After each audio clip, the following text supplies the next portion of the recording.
All right, we are back, and we're here for another episode of The Mix Behind the Mic with our guest today, Thomas from the Legacy Club in Cherry Hill. Welcome to the pod, Thomas. Thank you. Me and Thomas go back almost 10 years, Yeah. maybe a little less. Yeah, just about. Of doing weddings together. And, I'm always looking for fresh faces that know what they're talking about and have lots of different experiences with different people. And, the objective of this podcast is to give people some experience and behind the scenes stuff and obviously tips for their wedding. So welcome to the pod. Thank you. I'm happy to be here. So tell us, how did you get into the business? What made you, start? Is this something you always thought you would do, or did you fall into it? Because I know me, 20 years ago, I never thought I'd be in the wedding business for starters. Oh, yes. No, I was totally forced into it. Okay. Both my sisters were in the industry. My parents were in the industry. And then obviously my parents got big adult jobs. My sisters, they were in high school and I was in middle school. They worked at Friendlies and all these other fun places. Me, it was just easy money. You serve, you bus, you host. Simple. I mean, I wasn't going to work anywhere else. And then in high school, I think I realized I enjoyed weddings, planning events, baby showers. Right? I like things that are structured. Sure. I like putting things in boxes. And then I kind of just kept going with it. So then I went to school for hospitality. So now I've been in the industry for 14 years and doing events and catering and sales for 8 specifically. Yeah. Okay.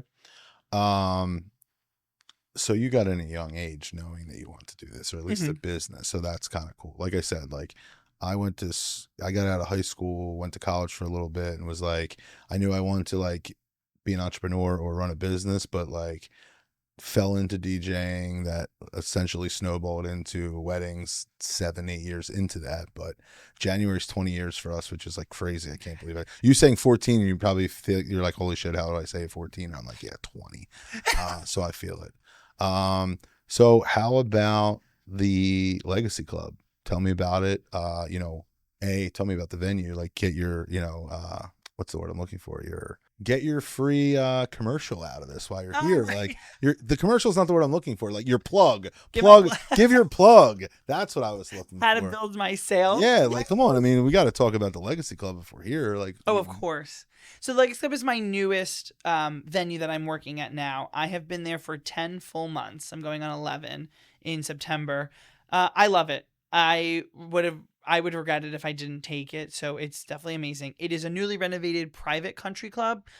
But beyond that, there is catering and a public restaurant. So what's wonderful is that there's a public restaurant that anyone can go to for... I didn't even realize that it was a public restaurant. Yeah. Randall's restaurant inside of the club is public. So you can go there for dinner, for lunch, for brunch. It's amazing. But my section is specifically catering sales. So I oversee 2 sales coordinators and events coordinators and then 2 operations managers.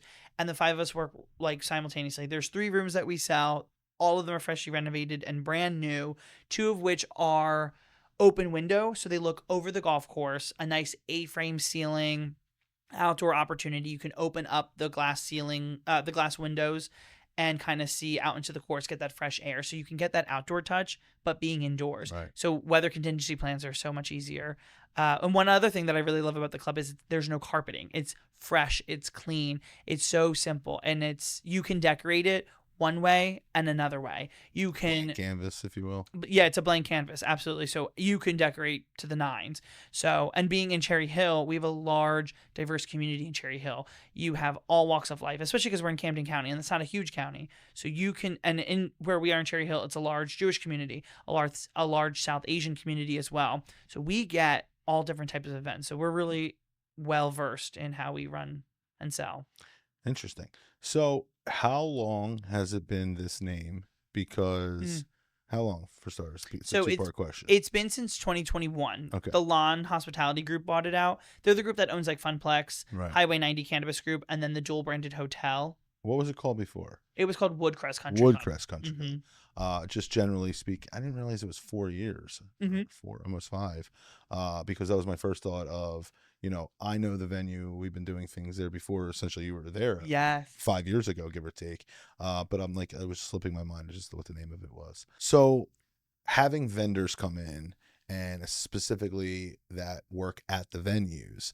Is there anything, it's a two-part question. I was going to say, what trends are you loving that's something new? But I want to stop and I want to go back and say, is there anything that's not trendy anymore that you miss? Because most of the things that we're talking about, we love that are no longer around. We love that we're not doing the garter bouquet and the formal introductions. But like, I'm just on the fly now asking you this because I can't think of anything that's like, oh, I actually kind of miss this. And this is kind of like an on the spot question, but like, I think I'm going to start asking everyone that works at the venues this question, but like, everything that we're not seeing anymore are all things that are making wedding experiences better. True.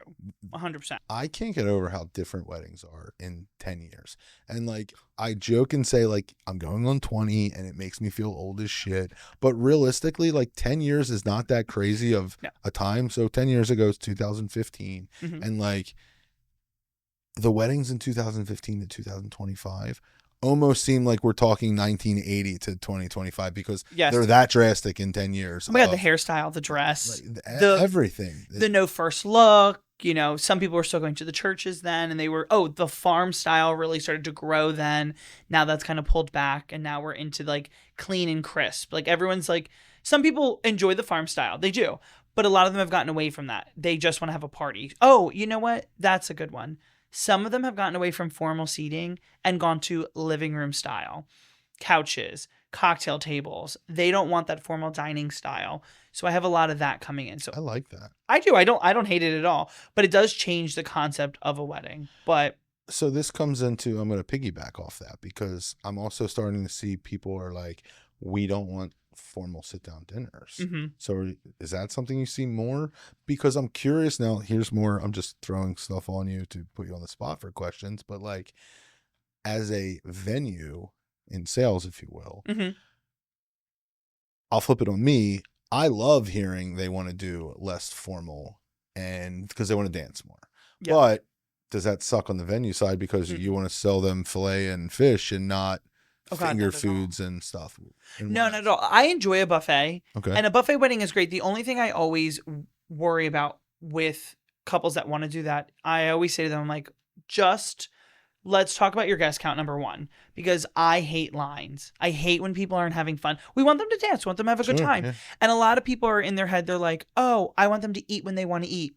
But we can't do that, especially in New Jersey. Like you can't, the buffet has to be timed because the temperature only holds so long. So now we get into Department of Health. So that's one thing on a sales side and an operation side that's why I'm in the position I'm in is to think both ways. Sure. And so buffets are more money than plated because you can't regulate how much one person's going to eat. So Grandpa Joe is going to get up and get like 3 plates of beef from the carving station or 3 things of chicken. And with a buffet, then you get a little bit of every entree. So there is more food out than what is plated. I always assumed buffet was cheaper. Oh, no. Always. You would think so. You know why? Because you think of a Chinese buffet and it's so cheap. It's so easy. But also like, if you test a Chinese buffet, like temperature, no. Fair. Not shitting on them, of course. Oh, yeah. Not like, you can. Not like dogging on them, but like if you food tempt it, it is not up to temperature. For me, I think unless I know the venue or unless I know the couple asked us, first off, super classy. I like when couples say, would you like the beef or the chicken or the fish? I love that. But actually, let's be realistic.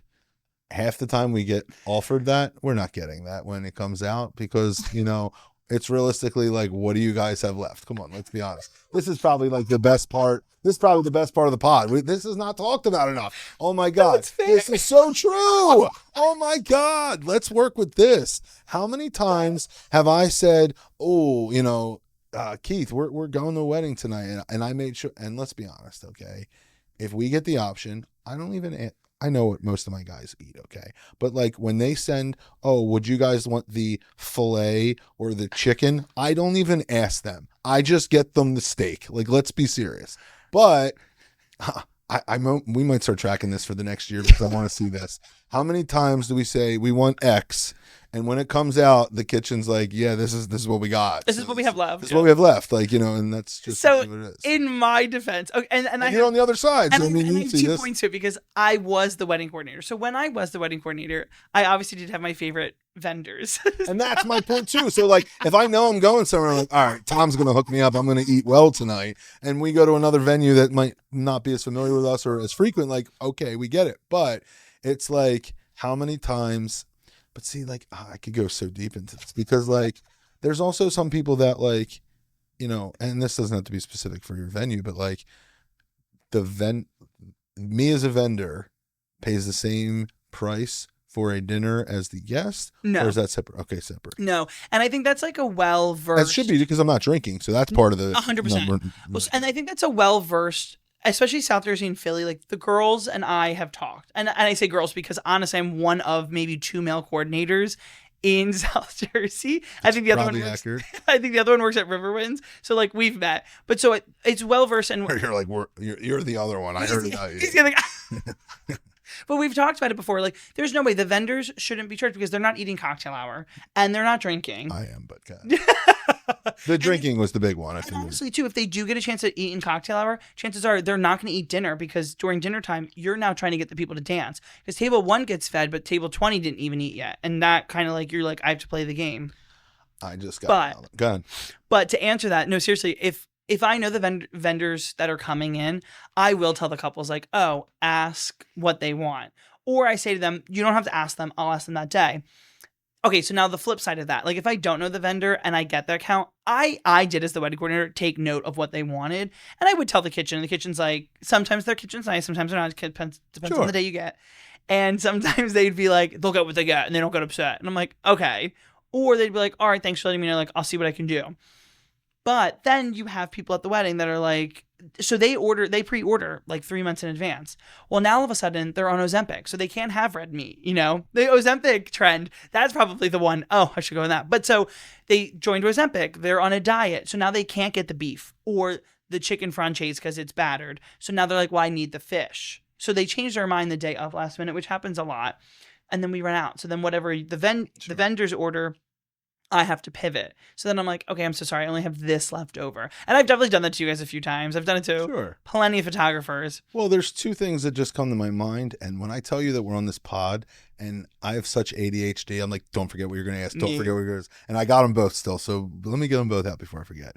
1, I want to talk about when the vendors get fed. We're going to go back to that one. Oh, it's a touchy debacle. But 2, my question is, I asked about if there's a different price for the vendor or, if they get the option, because let's be honest, the kitchen who says they're going to get what they get, which again makes sense and it happens. And the vendor, me, if you will, I'm never going to go up to the bride and say, excuse me, I ordered the beef and they gave me a chicken. Like, so essentially, could you imagine that? Mortified if Could you imagine that takes a lot of balls for them to come do that. So now listen, it's one thing if me, the DJ, comes to you and say, hey, actually, I don't eat beef. That's fine. That's different. Like, but like, because allergens, right? But no one is ever going to go up to the bride, aka the kitchen is kind of going to do it. If they ever did, I would have been like, "You got paid to be here." I'd be mortified, number one, but then I'd be like, "You're being paid to be here, so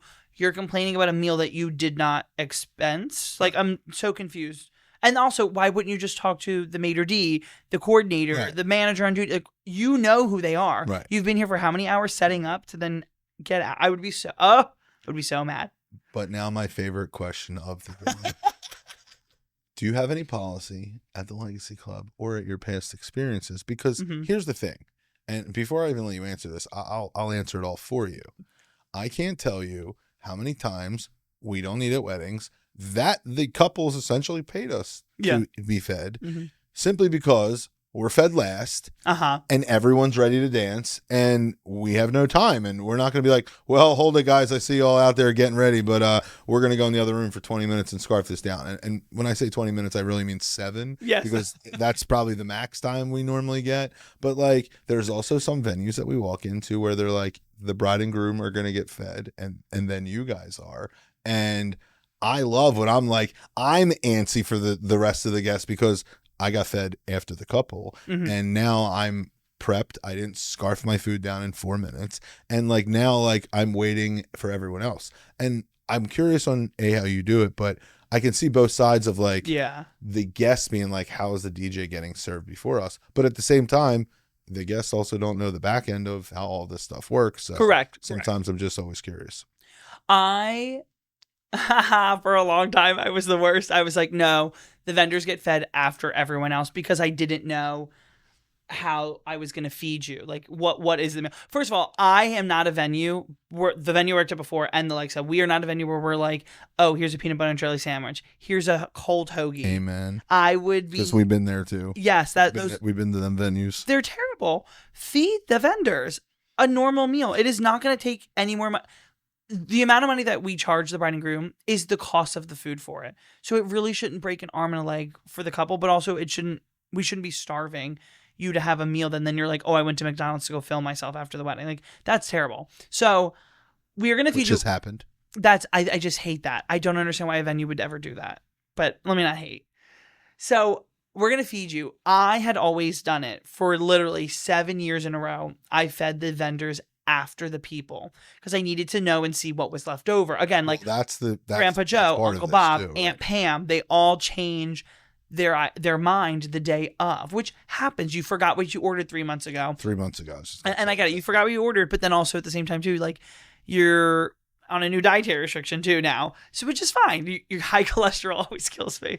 But so then I fed you guys last because I knew what I had left over, but then I also did that because I knew I could do it. Like I could feed the last 3 tables in one shot with vendors because we could send out at the first venue, we could send out 3 to 4 tables at once. So I could feed you at the same time as the last 4 tables and no one's moving and grooving other than the bride and groom. But being here at the Legacy Club, we're very flexible where sometimes we do feed them during cocktail hour, the vendors. And then sometimes we'll feed the vendors in the midst of formalities just because when you're doing the speeches, the DJ is mixing just to make sure the volume's not too crazy, but the MC is able to eat or vice versa. It kind of depends, like if the parent dances are going on. Right. So we kind of we can stagger it a little bit more. And so we're flexible on it. Okay. We like when the vendors eat together because I like camaraderie. And I love that. When you would all eat, I would come eat with you. Like I would make that my break so that I could get feedback from you guys.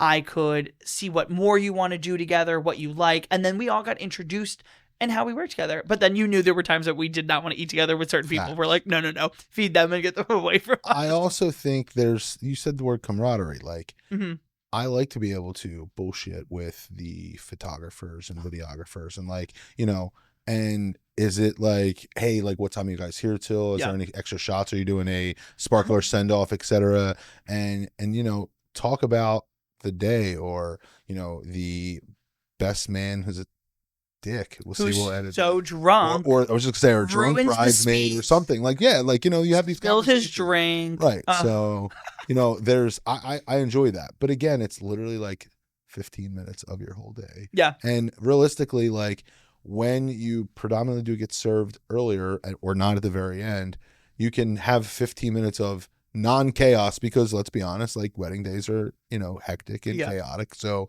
that's why it's such a thing. Now, I got another one since we're just keep digging on this one topic. It's one thing. Now, like I said, I would love for us to be always fed after the couple because of what I just said. But I think now it's different if you're talking buffet too. Now, I also love buffets because I always know I'm eating what they're eating. For starters. That's a fair point, yeah. 2, this is where I give you a little bit more. Why is like I'm starving, I'm a guest, I'm at table 9, we're only on table 4, and I see the DJ, the photographer, and the videographer in line with table 3, and I'm table 9, and I'm like, what the hell? So like, it's like one of them things that are like somehow, some way, in that aspect, I kind of get it. Yes. Because at a sit down, if our tables are just sat in the back, they don't know we're going, they don't realize it, it's whatever. Now, like, we're like standing in line and everyone's watching us as like, oh, you're getting fed and I'm still 6 tables to go. So, but that's they have cocktail hour. True. You didn't. True. You most of the time didn't. Yeah. Like most of the time, the vendors don't air quote get cocktail hour. Right.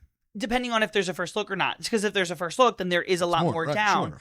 But when there's not a cocktail hour, then yeah, like you didn't eat it all. But also, and so if a table says that, like I know that my operations team, because they're always on the floor, or I'm there, like depending on what the roles are that day, if that comes up and a guest says something to me, I'm always like, well, listen, everyone will get fed. And you're going to get more fresh food. Like we're going to bring up more pans and new fresher food. Right. So you're not going to get the dried out food that's been sitting there now.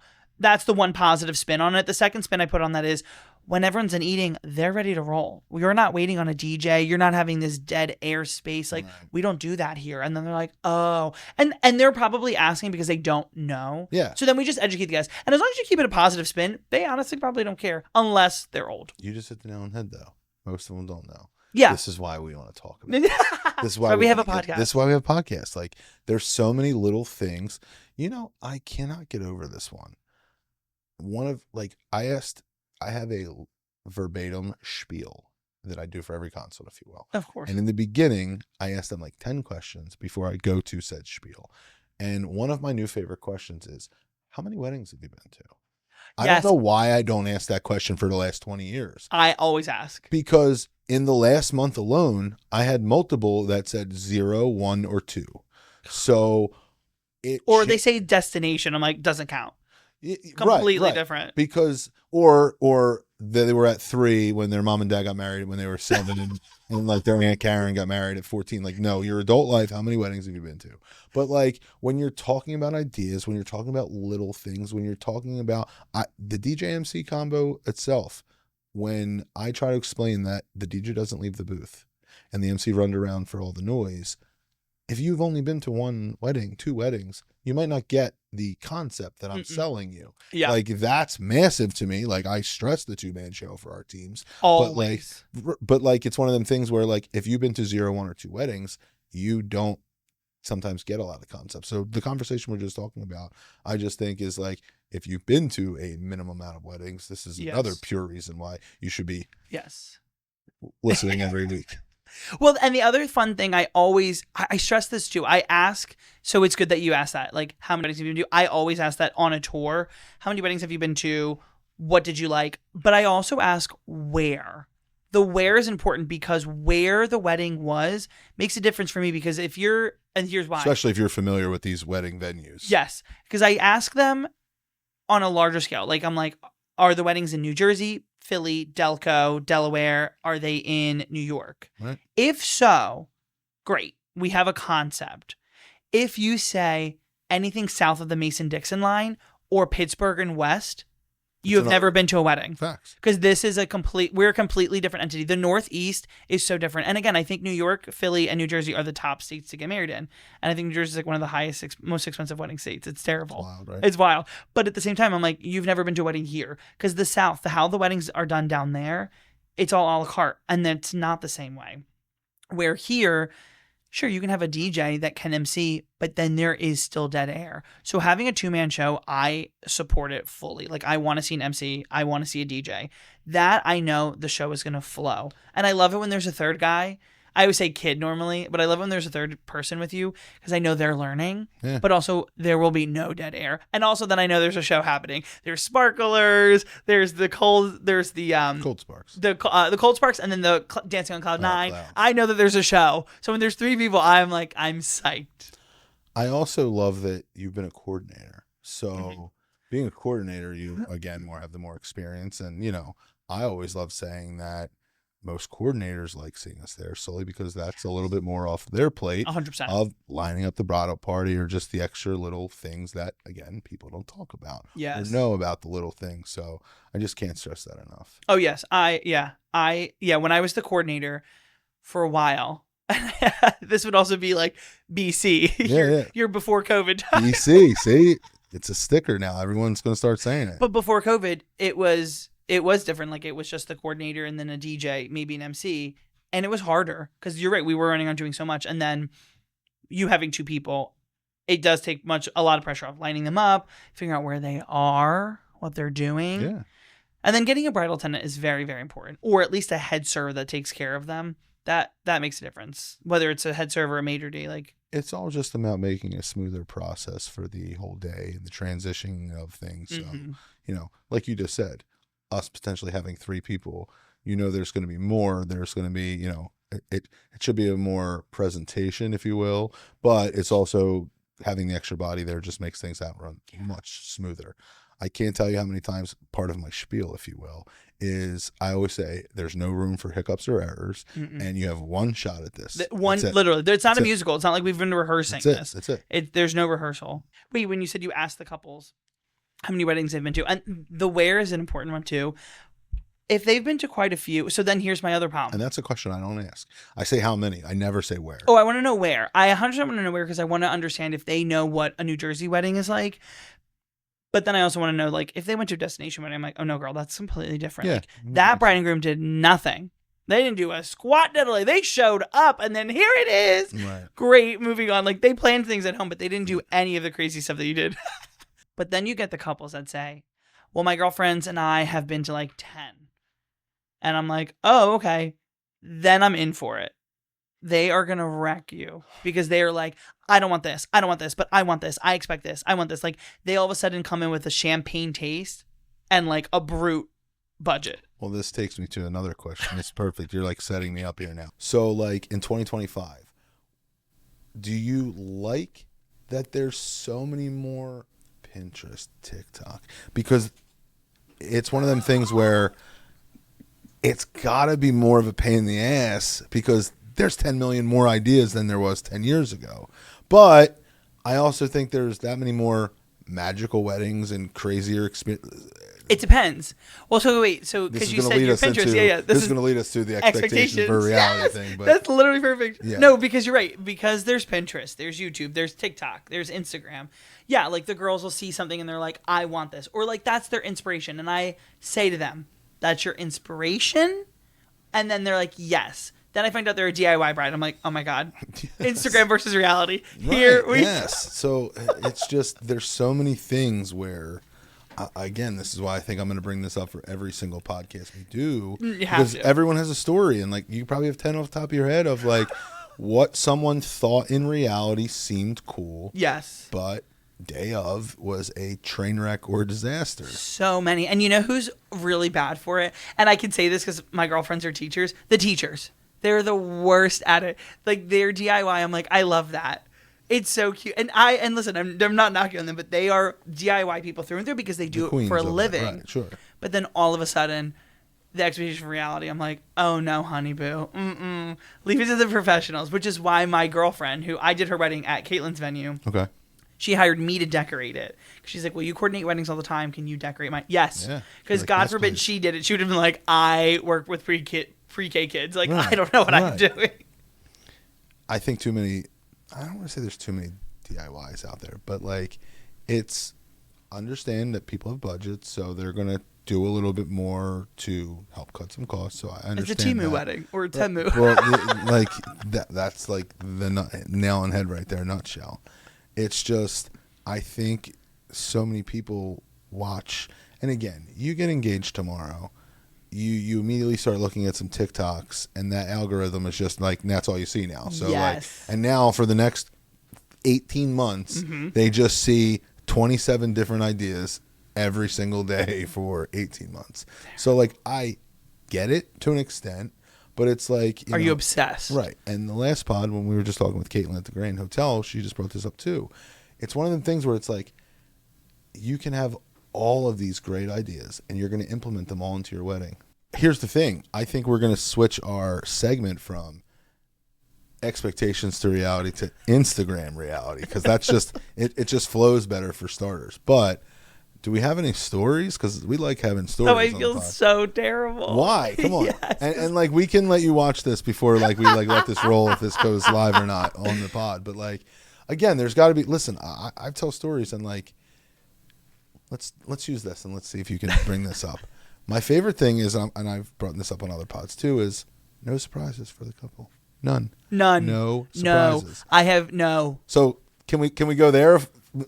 The Instagram reality, that's more about what the brides do that we're like, honey, no. Honey, no. But like, what about a mom or a bridesmaid that tried to surprise the couple? Give me one of them. You got to have something. So I've had a few. I had one that went really well, and then one that I know was going really south. But I had a good. So I'll do the one that was a good one. Okay, the one that was good. It was COVID time. So like it was like end of 2020. BC. Oh, okay. So no, like post-COVID. Okay. so like AC, like after. No, I would say DC, like during COVID. DC. Okay. So or DP. No, we can't use that one. no DPs. Yo, I think at the end of the season we should put together a like cuts of we like should not be no like, DP, no TV. Yeah, go ahead. During COVID, it was in a tent, and the It was so terrible. I know. I just pictured the tent, but go ahead. God, it was a great tent, but it was so hot and so cold. But so the couple was upset. They had a baby, and they were obsessed with Toys R Us, but obviously Toys R Us was closed. And they were just like, oh, blah, blah, blah. Well, the mom went and bought them Jeffrey the Giraffe to make an appearance. Okay. And bought the suits, put 2 groomsmen in it, and we escorted them out. They loved it. So that was a great surprise there. A bad surprise. But hold on, before you tell us about this, is a different story you're going to now. Yeah. Right? Okay. Getting Jeffrey the Giraffe, first off, sounds awesome. Yes. But Jeffrey the Giraffe coming out during the reception, when all of the formalities are done. over. It was like the last hour. Everyone's drunk. That, when I should say them surprises, I'm okay with. Okay. Because there's no. I like to call, I start referencing weddings as beautiful bangers. People want 2 weddings nowadays. They want the beautiful, elegant early, and then they want bangers at the end of the night. So when we talk about surprises and stuff, and we talk about the beautiful banger, there's no surprises during the beautiful part of the wedding. Mm-hmm. That's the way I feel like I need to make this to clarify it very specifically. Okay?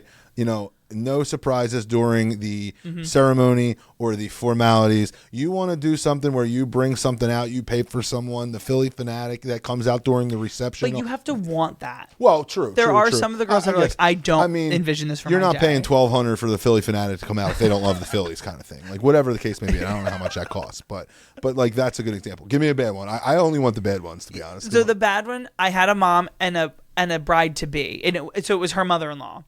And I loved them all. And I had a good camaraderie with them. My sales director at the time also had a great camaraderie. Like we could talk on the phone for an hour about nothing and just have a good time. The mom really wanted to have chocolates at this wedding. And we were like, okay, like, well, what do you mean? She's like, I just want to get like a Hershey's chocolate bar. I want to get a wrapper with their name on it on the back, like 100% love, made from this, that. And we were like, okay, well, what is... Are these like favors we're talking about? Favors, but she wanted them, though, at the ceremony for them to have as a snack. What month? September. Okay. Yeah. I have to ask. Yeah, September. September. It was definitely like going to fall. So like September, October. And we were like, okay, that's fine. Like, here's what it could look like. Well, the couple is on the contract. Even if the mom comes and they pay, the bride and groom are on the contract. Like I am running everything through them, by them. It doesn't matter. Like, I'm so sorry, mom and dad. I know you're paying. Amen. But bride and groom are in charge. It's their day. So I CC them in there and just kind of I'm like, oh yeah, like here's what I would recommend for a wrapper. I would order it at this time. Etsy's great. Zazzle. Here's that. All of a sudden the bride calls. I'm like, oh, hey girl. She's like, the answer is no. Absolutely not. Remove that. Don't even put it in the notes. And I'm like, wait, I'm like, I'm confused. And she's like, that was never run by me. And that's so tacky, Thomas. I'm like, okay, well, fine. Okay. So then I was like, do you want me to tell your mother? Like, now I have to play therapist and middleman. I'm like, do you want me to tell her? Or are you going to tell her? And the mom kept taking the bride and groom out and kept saying, the chocolates are happening. Here's this. And it went on for months. The tasting comes up. And it's a personal tasting at this time. Like, we changed it eventually, but it's personal tasting. And the mom's like, well, when the chocolates come out, and it became a whole thing at the tasting, to then the planning meeting, to then the day of the wedding, I'm anticipating chocolates to appear. But me being me, I actually made a chocolate bar with with them on it, just to be mean. I eventually found out the day of. I was like, Mom, did you bring chocolates? No, I let her win. I'm like, fine, fabulous. But so then I'm a jerk. And of course I had a chocolate bar ready to go. And I had it in the bridal suite. So when she arrived, she goes, what is that? And I'm like, it's from me. And that's she awesome. Lost it. She was like, you're lucky. Great. But no, that's like a no surprise. I had, yeah, I would never do that. I had somebody that wanted to do the mom wanted to buy flowers for their ceremony that didn't match anything. Right, like I don't know. There's so many things, and like I hate to like call moms out because it's funny because I say that this is for the couples, or this is for the brides and grooms that are about to get married next year. But like, I also think that like moms, mother-in-laws should also watch this podcast too. Oh, 100%. And I feel bad because the dads aren't, not that the dads aren't involved. Sure. Some of them are more chill and relaxed. But when something goes wrong, it's 100% the men's fault. Like when somebody's throwing up, somebody's getting into a fight, it's a man. Somebody got locked in the bathroom, it's a man. Like the women don't cause problems, they just cause stress. Wait, don't edit this out. This is very anti-feminist. I'm putting in all the clips of edit. I would be like, I want to say like, I guess the moms have a different stress side that the venues and the vendors get, where the dads and the men are more like day of, like it happening in a split second. And I'll also say dad will be like, whatever, I'll cut the check. But then day of, when something's wrong, they're like, we didn't plan or do this. And they're like, buddy, you weren't here for any of this. Where were you for this? Yeah. Like, or they'll be like, well, I spent this amount of money. Shouldn't I be getting this? I'm like, no. Yeah, because you only spent this amount of money for it, right. Not what it should be valued at. Yeah. And I think that's when you know that they've never worked in a wedding scenario before, that you can tell, like, you've never been to a wedding, you've never worked one. I get it. Yikes. Not me sounding anti-feminist to the moms. Meanwhile, my mom's like my best friend. That's awesome. At my wedding, she has nothing to do with it, though. She knows the rules. She's like, you will get an invitation in the mail. Show up. Like my 30th birthday might as well have been my wedding, and she was so mad. She was like, you're not telling me anything. Like, where can I help? I'm like, no, I got it. Like, I'm throwing myself the party. What do you want? And you're in the business of planning. So I literally. So I was like, come on, mom. At least, like, it's not like you're I was going to say a teacher, but that was the worst example. It's not, whatever. It's not like I'm like a rocket scientist where I've never planned. Right. You're an engineer that, like, you can't, I'm a bank teller. This is your bag. Like, yeah. So, and again, we can like dabble around this, but like, again, where can we talk about the gay weddings? I want to get more into, because and whether this is like cut or just not, it's more about, could I have a whole pod about gay weddings? Because is there different things? Is that, like, you just talked about, and I'm going to run with this, but you just talked about a Jersey, PA, New York base wedding. Yeah. And anywhere else in the country, it's completely different. So different. Okay, now let me flip it. Are gay weddings completely different than heterosexual weddings? And me, someone that has done both and multiple of them, here's the thing. We have done gay or lesbian weddings that are exactly the same as a bride and groom wedding. Yes, where we have. It's no different, but it's two women, if you will. Mm-hmm. And there's wedding where it's complete 180. Yeah. And it's like it's another world. So that's why when I talk about different things and tips and stuff, like what is different from a gay or lesbian wedding that we can throw some not topics, but what's the word? Spotlight, or like I'm losing the word or train of thought I'm trying to say. Well, if you're going to talk about any gay weddings, the first thing you have to think about, like, why don't we get more of them, or like how do we build into that economy? Because it's great.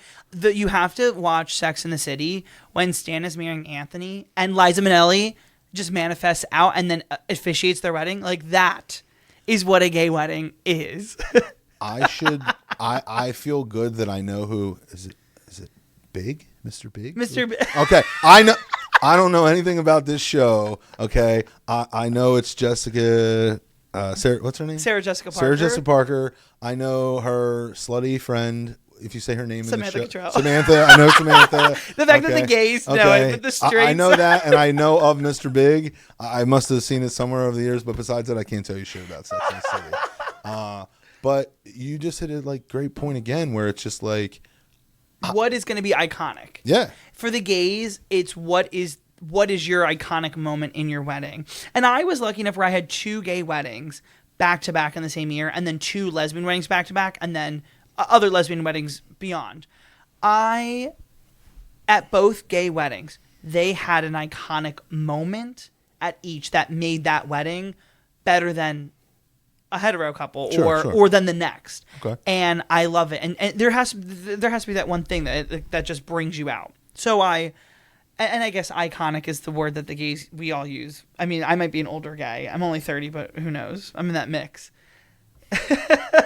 And then for lesbians, it is how pretty can I be? But also, it depends. Like, you have your lipstick lesbians and then you have your butcher lesbians. So it's like, how pretty can I be, but also how fly can I look at the same time? You just hit a perfect one. And I've done, but yeah, I think the easier is, and I want to use your words, lipstick and butch. Is that what you said? Yeah, lipstick lesbian and my butch lesbians. If it's a lipstick and butch, that's easy because to me, it's more hetero. Right, like the butch is more of the masculine side, and the lipstick, if you will, is the prettier girl of the feminine, if you will. So in that aspect, when we do them, like it sets the stage, and Mm-hmm. I feel like if you have two lipstick brides, if you will, which I've had, then it's like who is the when it's a bride and a groom, like let's be honest, like sorry boys, like this is her day, if you will. In so many words. So sad? But that's the truth. So it's like when you have when you have a lesbian wedding and they're both, lipsticks, if you will, like who's the strong one that so they each, that was my favorite. So I had a wedding, a lesbian wedding where they were lipstick lesbians. Both were gorgeous. They both wore dresses. And they wanted to do a first look too. So that was a little bit trickier because I'm like, ooh, yikes. Like the way I was set up at that one venue. Yeah, the way I was set up at that one venue, I was like, yikes, how do we do this? How do we do that? So the photographers were really helpful. And again, trust your vendors because they are pros at so much. And that's why you guys collaborate. And that's why we collaborate. But so in that lipstick lesbian wedding, I loved those girls so much because they knew what their role was for each part. Like one was in charge of DJ, photography. The other one was in charge of, decor and layout. And then both parents were heavily involved in such a great way, but in such a non-aggressive way. And I think that's where it comes into the gays and lesbian weddings. The parents are not as aggressively involved because in their head, I think they're like, I don't know if I'm supposed to be the mom or the dad in this moment. Like the parents kind of step back a little bit more, so it makes it more fun. But with the lipstick lesbians, they were great. They both had gorgeous dresses. They both looked drop dead gorgeous. Had bridesmaids and groomsmen, and I loved it. And it was so worth it. And I don't know. It just works. Like if you're marrying them, it should just work. For us at In the Mix, if you will, like we have done 50 gay and lesbian weddings, lifetime, we'll say, okay? Okay. And we'll say that's 5 or so a year for the last, maybe more in the past couple years, post-COVID, PC, if you will. But it's one of them things where, yes, we've done a bunch, but it's also such a gray area of that they can be so similar or so diverse that like I want to be transparent and say like I want to act like I've never done a gay or lesbian wedding. Well, what is it for you kind of thing? Does that make sense? Yeah. Well, so that goes back to like the iconic moment. Like if you're doing a gay wedding, like they want to know what's iconic. So the iconic moment might not be the vendors. It might be the venue. It might be that they're looking at the New York skyline or they're looking over an ocean, like at Caitlin's venue. It could be the DJ. They wanted to hire a drag queen DJ and that only plays gay girly pop music all night long, or 90s and 80s and 70s. Right. So it depends on what is going to be the iconic moment are you. So if they hire you and you're like, oh, perfect. And if they just, listen, they're not going to point out and say, I'm a gay wedding.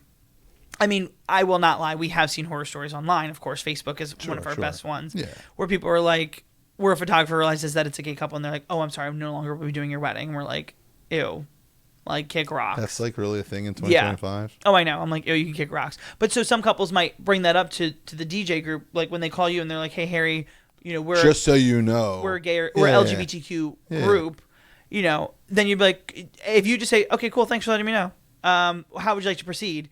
Then that's fine. If they're like, and then, honestly, you accept it. And sometimes if you're not the iconic moment, they're not going to tell you because they're just moving on. It's a normal day for them. the iconic moment could be, again, Liza Minnelli being the officiant. It could be Chappell Roan making an appearance. Like, it just depends. It's so funny. You're like, you said music, and the first thing I thought of was like Robin, Show Me Love, and Chappell Roan. It's like the first two things that came to my mind. Yeah, Britney Spears makes an appearance at their wedding. Like, that's an iconic. But then it could be their centerpieces. It could be their decorator. You know, there are a lot of famous decorators in New York City and in Philly that they would have hired, and that's their iconic. Is this just the decor? Right. So you just have to kind of see, who are you in a gay or lesbian wedding? Like, what are you to their iconic wedding? I love the conversation just because, like, when I have consults with gay or lesbian couples, again, it's like one of them things where it's like, is there something I should ask them that's different? Or like, I like the idea of the, like, do you have an iconic moment? Like, is there something, like, what is your stand out-ish aspect of things? Like, and like you just said, like, and again, 50% of them can say absolutely not. Like, we're just, you know, having a normal wedding and just it's the same sex versus, you know, whatever. So, you know, I just always feel like I'm always trying to look to, we'll start with, like, I'm an ally. So, like, the fact that you even say that in 2025 is, like, ridiculous to me. But, like, it's just one of them things where it's like, how can I, like, wave the flag that, you know, you're comfortable, come here. But at the same time, like, how do we approach your wedding different from a prospective hetero wedding kind of thing? You know what? I've seen a few photographers and videographers are doing now, which I haven't seen if any DJs are, but they, at the very, very bottom where, like, you have your logo. Flag? Sometimes they just have, like, Colors? either P flag on there, like parents and friends of lesbians and gays. Sometimes they have, like, just the word P flag under it, or, like, on the side, on the corner next to, like, Twitter X, Instagram, and on Facebook. Yeah. But then they might have, like, the flag there just to kind of showcase that you are welcoming. And it's just that small little thing that sometimes makes it easier. And then there are the gays and lesbians that are like, that doesn't define me. That's fine. It doesn't have to define you. But clear as day, you clearly are. Like, when we get to the wedding, obviously this is gay. Like, would you want to hire somebody that absolutely hates your disgusting guts and doesn't care about your wedding? Nick, I'm not spending the money on that. Right. Not in this economy. Right. I'm not in this economy. I am not putting that dollar out there. All right, so let's end on this note. What is anything... Tips for brides, tips for couples. You sound excited, like you got something up your sleeve ready. Yeah, so I obviously differ from other coordinators, and literally almost every coordinator I've worked with hates what I do, but it works for my couples in so many more ways. I want to do your details meeting 3 months before your wedding, when you're sending out your invitations. One, to ensure on your invitation you're putting out what's on there. Like, I probably should, I want to meet you 3 months before. So, like, if you're getting married in October, I want to see you in July. One, we're dead. We're in the dead of summer. Right. Nothing's going on. I am not busy. So I want my busiest couple to know I'm focusing my downtime on them. I like it. And it works. Then I know you're sending out your invites. And that also meaning if I find out you didn't send your invites out and haven't created them, I'm like, oh no, honey, you're late. Because I want to do your details meeting out so far 3 months out because I want invitations to be done perfect.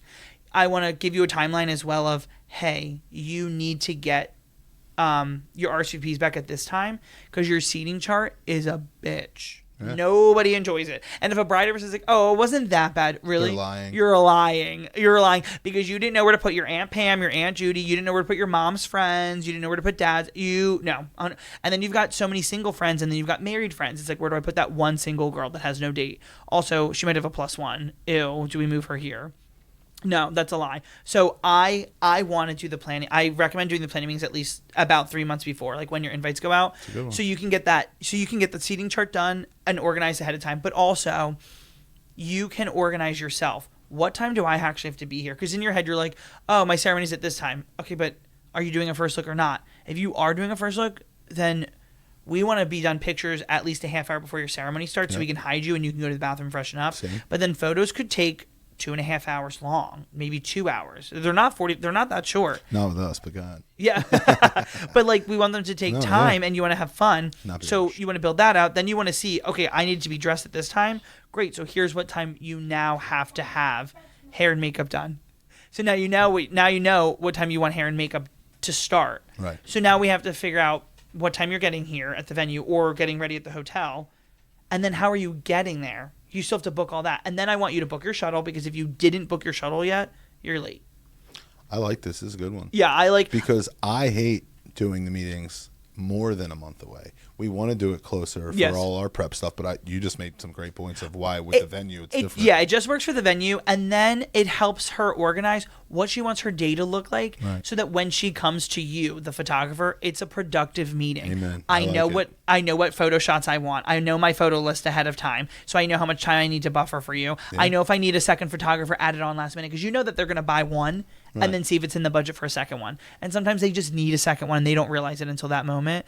And then it works out too for the DJs. Like when you guys are coming in for DJing, because I know you do photography and photo booth, but then it works out too. Like if they add on photo booth last minute, I'm like, you only need it for the last 4 hours, so don't pack it on for 5. Realistically, we only, I'd say 3 and 4 hours. 90% of the time, I only do 3. Yeah, Because they shouldn't be going in during your first dance, parent dance speeches anyway. We No. always do it for the last 3 I just want hours. it set up ahead of time so Well, it looks that's cute in fair. the That's room. fair. So that's why I tell them they have to pay for 4, because I'm like, they have to still set Okay, up. Like that's you're fair. paying labor. Yeah. But then I want them to just be organized. And then by the time they meet with you and the photographers, they're organized, they're ready to go.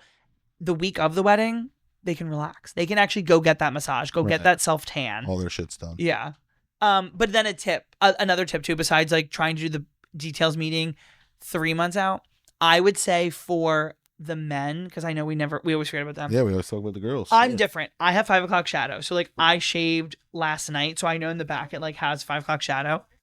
For the grooms, I went to, because we always forget about the men, but I do love them, of We don't course. talk about the guys enough. I would recommend for a haircut and even a beard trim at least 2-3 days before, so it grows in nice and it's not like sharp, it's not prickly, it's not like, oh, you just got this done today. Unless that razor burn. Yep. Yikes. Or if you nick, then you have a chance to like heal. And again, I get it. I Yeah. try to do my stuff Fridays for a Saturday or not. You know what I mean? Not like today. I shaved last night and I know tomorrow, like I'm going to get that, like you're going to see where like my hairline obviously stops and I'm going to be like, it's fine. But then you can polish that day. So if you're bald and if you know your body, but you also need to know too, like it's not hard to edit it if it needs to be. Well, I shouldn't say that. I'm not a photographer, so I don't know. But the men, when they nick themselves and they get the bumps and they're like, oh no, I look like a mess. And then they actually care about it. I'm like, no. Okay, then I'd say for the last tip, for the couple, they just can't fight as much as they do or argue or differ on the wedding. Like if you're not getting on board for what it is, stop. Like stop planning something that you're not getting on board on. Like you both have different opinions, which is great. This is a new chapter of your life, so you want to plan it out together. But you're going to have different opinions because you grew up at 8 years old. I'm going to get married to a prince and I'm going to do this. And then you never thought about your wedding until now. But you're also in your head, like, as a guy, I don't want to spend this much money on something and it not be perfect. And this is how I envision my dollar value going. So this is the one time where I'm like, no, the couples you cannot fight over every single thing. And then you also have to remember it's you two versus the world. So your parents' decision doesn't make the difference. But you invite your parents' friends. They give the best gifts, the most amount of money. You invite them. You will get all that back. Well, listen, Tom, I appreciate your time. I feel like we're going to be just crushing this and this podcast is going to blow up. So we're going to be doing this 3 years from now. So with that being said, we'll definitely have to have you back on in a year or two when we, grace us with your presence with some new trends or tips as we keep it going. Maybe we'll do it at the Legacy Club next time. You're always welcome. Great views. We'll fix the lighting. I love it. I love it. I appreciate you coming on. Of course. Always a pleasure. And that's a wrap. Thanks.